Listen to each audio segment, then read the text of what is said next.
pardon, pour être plus concret, pour la population, pour les habitants, pour les gens du bassin minier. On sait ce qu'il faut faire. Il y a une mobilisation qui a un caractère exceptionnel. Premier ministre, ministre, commissaire européen, vice-président de la Banque européenne d'investissement et toutes les collectivités locales. On a laissé de côté la politique politicienne, pour essayer de faire de la bonne politique. Vous savez, celle qui parle et qui pense intérêt général. Intérêt général, on n'entendait pas beaucoup parler sur les plateaux de télévision, mais ici on essaye de mettre en pratique. Il y a tout ce qu'il faut. Alors qu'est-ce qui manque? Ce qui manque, c'est la confiance des gens. Mais pour avoir la confiance des gens, tout ce qu'on est en train de faire, tout ce qu'on a travaillé depuis des mois et des mois, sous l'autorité du préfet Lalande, il faut maintenant que ça devienne des résultats. Des résultats. Chacun va parler de millions, de centaines de millions, sauf que les gens, ils comptent en euros ou en centimes d'euros. Donc il faut ramener ça aux choses les plus concrètes qui soient. Alors les journalistes vont dire, alors la région, sur 10 ans, vous allez mettre quoi? Ben oui, on va mettre plus de 100 millions d'euros au titre des différentes politiques. Sur le logement, nous sommes tout à fait d'accord, monsieur le Premier ministre. Il faut qu'on aille sur 23 000 logements en 10 ans. Mais les gens, c'est le mien. On va y toucher. On va faire quoi? Et au final, est-ce que ma facture pour me chauffer, est-ce qu'elle va baisser? Si le logement est rénové, si la facture elle baisse, alors là oui, la politique sert encore à quelque chose. Mais pour ça, il faut qu'on soit d'accord, c'est le cas, et il faut qu'on aille vite, vite, pour que ce soit concret. Autrement, oui, ils sont réunis, il y avait l'ensemble des personnalités, les ministres, ils ont bien parlé, mais au final, ça change quoi pour moi? Et donc, très concrètement, nous allons donc, nous, région, très vite à délibérer pour confirmer tout ce que je dis publiquement, ici, devant vous. Mais c'est vrai que sur le logement, on pourrait penser, on n'est pas dans les compétences directes, c'est notre volonté stratégique de le faire pour le bassin minier. Daniel Percheron s'en rappelle peut-être. Sitôt après mon élection, je n'étais pas encore entré en fonction, j'ai demandé à le rencontrer. Je lui ai parlé de sa vision de la région. Il y a un territoire, excusez-moi pour les autres territoires. Il y a un territoire, je lui ai demandé comment on faisait pour être plus efficace. C'était le bassin minier. C'était le bassin minier. Le grand bassin minier. Bien évidemment, Christian l'a rappelé, c'est le Pas-de-Calais et c'est aussi le Nord. C'est bien évidemment l'ensemble. Donc nous allons intervenir sur la question du logement. La politique, normalement, le budget logement, sur toute la période, c'est 22 millions d'euros. L'effort supplémentaire devra aller bien au-delà et nous délibérerons officiellement dans quelques semaines.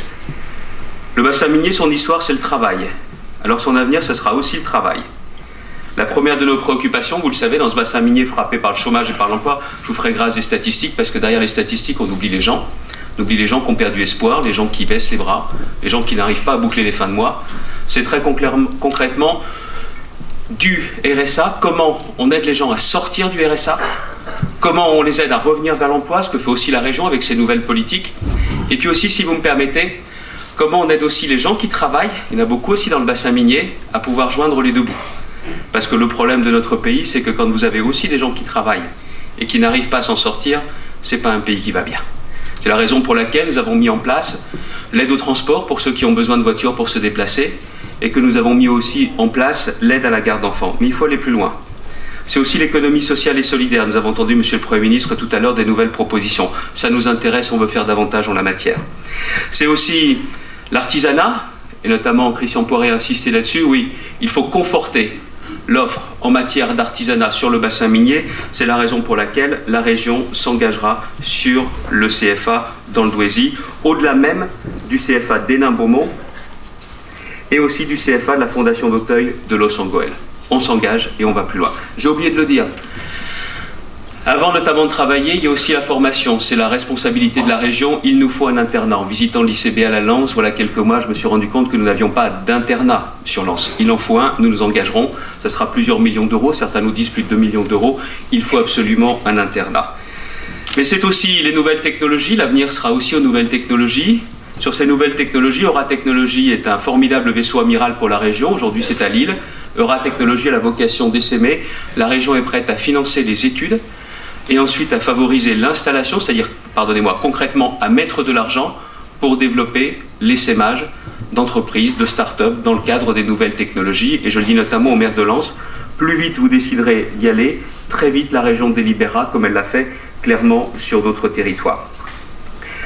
Une école des métiers de la troisième révolution industrielle, cette idée qui tient beaucoup à cœur, à la fois à Daniel Percheron et aussi à Philippe Vasseur, elle est toujours là, vivante, le plus concrète possible, et je pense que dans le bassin minier, il y a toute la place. Christian Poiré l'a dit tout à l'heure, le CFA pourrait être sur l'éco-construction, mais il y a beaucoup d'autres perspectives. Auprès des métiers de rêve 3, de la troisième révolution industrielle. Ici, ça a véritablement beaucoup de sens. Sur ce territoire, c'est à l'origine de la première révolution industrielle qui a contribué, qui a éclairé aussi la deuxième révolution industrielle. Ce territoire ne peut bien évidemment pas être en reste. Nous savons également qu'il faudra de nouvelles activités pour tout projet d'implantation, pour tout projet d'extension. Ici, sur ce territoire, pour commencer, avant que ce soit dans toute la région des Hauts-de-France, nous souhaitons expérimenter, Monsieur le Premier ministre, un contrat d'implantation. Vous savez, quand il y a une implantation très importante, 500 emplois, 1000 emplois, tout le monde se met en 4, tout le monde travaille en 4e vitesse. Mais il faut qu'on puisse le faire pour l'entreprise qui a 2 salariés, comme celle qui va accueillir 2000 salariés. Là, nous ne demandons pas 1 euro à l'État, nous demandons tout simplement de nous mettre en mode projet, parce que plus tôt une entreprise s'installe, plus tôt les contrats de travail sont signés, plus tôt les marchés sont pris, et cela donne de l'activité et du travail sur l'ensemble de notre territoire. Il est bien évidemment question des transports. Nous avons confirmé, voilà quelques jours, l'engagement supplémentaire de la région, notamment sur le Denaizy, depuis la 21. C'était aussi important, il ne peut pas y avoir de développement économique sinon. Et puis je le dis aussi, cette idée que certains jugeaient une idée folle, d'un RER Grand Lille, d'un lien entre le bassin minier et la métropole, ce n'est pas une idée folle, c'est une évidence. Vous avez besoin de désenclaver. La seule chose, c'est que ce projet a été conçu sur la région Nord-Pas-de-Calais. Aujourd'hui, je pense qu'il faut assurer la desserte du bassin minier. Je ne cherche pas, ne vous inquiétez pas, à avoir un couteau suisse, mais quand même, la desserte de l'Équin et surtout de l'ensemble du bassin minier, le Douaisis, et aussi de pouvoir raccrocher le nord de la Picardie, parce que vous connaissez les difficultés d'accès qu'il y a aujourd'hui sur la métropole. Ce projet a toujours du sens. Il faut d'une certaine façon le picardiser, mais nous avons bien l'intention d'inscrire dès maintenant les études. Ce n'est pas un projet pour tout de suite, nous le savons, mais si on ne s'engage pas tout de suite, on ne l'aura jamais et toute la région aura loupé une formidable opportunité. Le dernier point sur lequel je veux terminer, c'est la question de la culture. Oui, je pense que nous sortirons les gens de la misère et de la colère par l'emploi, par la formation, par l'éducation populaire, mais aussi par la culture. Dans ce territoire où il n'y a pas que le Louvre-Lens, mais où il y a le Louvre-Lens, on a besoin d'aller beaucoup plus loin. On a besoin de donner aussi une nouvelle dynamique au Louvre-Lens. Ça contribuera par les réserves du Louvre que le président de la République était venu annoncer voilà quelque temps, au mois de novembre. Mais ce sont aussi d'autres projets. Le soutien aux scènes, ça a été indiqué par le président de la communauté d'agglomération tout à l'heure. Ce sont aussi les microfolies, des scènes mobiles qui pourront justement irriguer par la culture ces zones qui ont longtemps été oubliées, non pas par les acteurs, mais aussi par les pouvoirs publics. Sur tous ces aspects, la région va s'engager, va délibérer dans les semaines qui viennent. Sur tous ces projets, nous avons besoin d'un dernier point qui ne relève pas de notre responsabilité à nous, Monsieur le Premier ministre. Et comme j'étais de l'autre côté de la barrière et que j'aurais pu être assis à une autre époque, sur les bancs ou sur les sièges de vos ministres, je sais que pour réussir, il faut une volonté politique. Vous l'avez, vous la témoignez. Il faut avoir aussi des partenaires qui oublient la politique politicienne et s'engagent pour l'intérêt général. Vous l'avez.